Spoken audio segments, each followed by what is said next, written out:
Merci d'être encore aussi nombreux, mais ce n'est même pas encore aussi nombreux, mais c'est encore plus nombreux, puisque pour cette 5e édition du CLIC, donc du colloque liégeois de coopération hospitalière, j'obtiens plus l'acronyme que sa signification. Donc pour ce 5e anniversaire du CLIC, vous êtes plus de 200, représentant plus de 16 institutions, et toutes les provinces francophones sont représentées, forcément un peu plus Liège que les autres provinces, mais c'est normal. Et donc l'objectif poursuivi dans nos colloques, c'est non seulement d'enrichir nos connaissances en matière de dons d'organes et partager nos expériences, comme nous allons le voir tout à l'heure, mais c'est aussi à l'occasion de sensibiliser sur l'importance capitale que représente le don d'organes pour nos patients, même si grâce à votre collaboration on arrive à faire une 50aine de prélèvements d'organes par an dans nos hôpitaux respectifs, puisque la moitié de ces prélèvements faits par l'équipe du CHU se fait en dehors du site du CHU. Mais malgré tout, il reste 1300 patients en attente d'organes. Et en tant que soignant, chacun d'entre nous, médecins, infirmiers, paramédicaux, peut contribuer à réduire ce temps d'attente et être vigilant en détectant de manière très efficace les donneurs potentiels. C'est pour ça qu'aujourd'hui, on va aborder 5 thèmes. Pour le 5e colloque, ça tombe bien. Le premier thème, étant donné que, et M. Meurice va vous en parler dans un instant, nous inaugurons aujourd'hui la 50e année de greffe de rein, et donc il apparaissait tout à fait évident que jeter un coup d'œil dans le rétroviseur serait dévolu au professeur Meurice qui va nous parler du parcours que nous avons réalisé ces 50 dernières années. Mais si le passé est glorieux, c'est parce que hommes et femmes ont été de l'avant.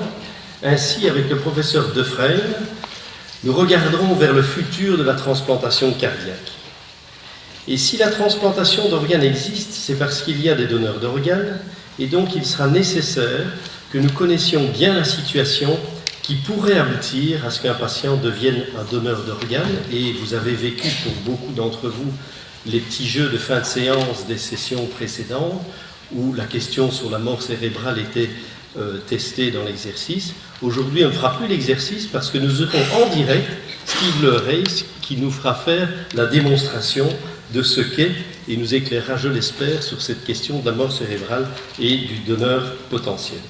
Et enfin, le 4e thème, plus théorique avant le témoignage, abordera un thème que nous n'avons encore jamais abordé dans les 4 premières éditions, qui est en fait le don de tissu.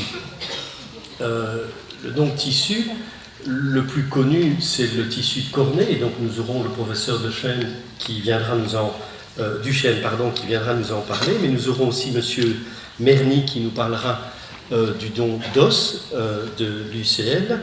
Mais nous lançons avec le professeur Maquet cette année le don de cerveau, je devrais dire plutôt le legs de cerveau, parce que c'est difficile de donner son cerveau de son vivant, quoique maintenant qu'on est arrivé à reproduire des cellules nerveuses en laboratoire et à reproduire des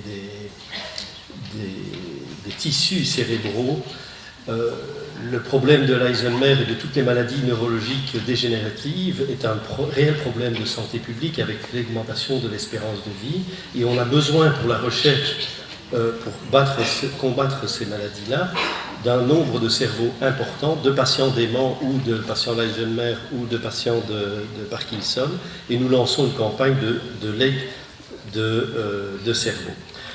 Tout cela est très prometteur, mais quand on fait le bilan des donneurs à la ville de Liège, il a été enregistré en 2010 223 consentements officiels, en 2011 161, 315 en 2012, donc une nette augmentation en 2012, 134 en 2013, puis 937 en 2014 et puis 330 en 2015. Et on constate que ces pics en 2012 et 2014 correspondent en fait à 2 années électorales. Vous allez me dire comment ça se fait? Tout simplement parce qu'à chaque élection, il y a une promotion spécifique à côté des urnes pour promouvoir le don d'organes, et on voit que ça se retentit dans les chiffres des déclarations de consentement. Donc l'idée du CHU est de promouvoir cette campagne, et nous allons lancer au printemps une grande campagne de sensibilisation parrainée par Bouli Lanners. Et donc là je vous annonce en première une partie de son scénario, puisque en avril va sortir un film qui postulera à Cannes. On espère, Marie-Hélène, qu'il sera primé par une réalisatrice bretonne que vous connaissez peut-être, Catel Kiléveré, qui est très connue, paraît-il, et qui est en fait, ça vous connaissez certainement le bouquin Réparer les vivants. Est-ce qu'il y en a dans la salle qui l'ont lu ou entendu? Donc je vois que c'est quand même connu, donc qui est un best-seller éponyme, donc Malice de Kerangal. Et donc le tournage avec une des actrices qui est Emmanuelle Saint-Genier et Bouli Lanners lui-même qui va jouer le médecin-chef qui va annoncer à la famille qu'il y a un don d'organes potentiel. Donc je vous dévoile un tout petit morceau du scénario. Simon, qui est adolescent, qui a un accident de voiture au Havre.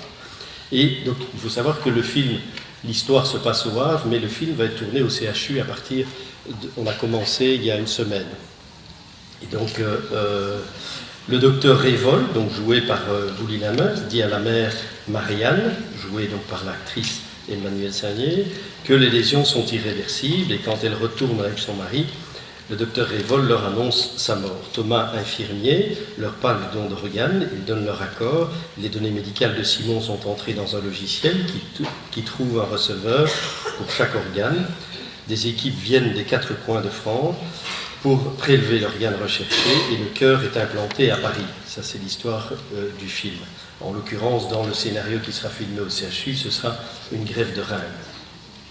Ce sont donc des histoires que nous connaissons bien, mais nous souhaitons profiter de leur arrivée dans les salles de cinéma pour sensibiliser la population du don d'organes, et donc 2016 sera une année importante pour cela, et je vous souhaite un excellent symposium.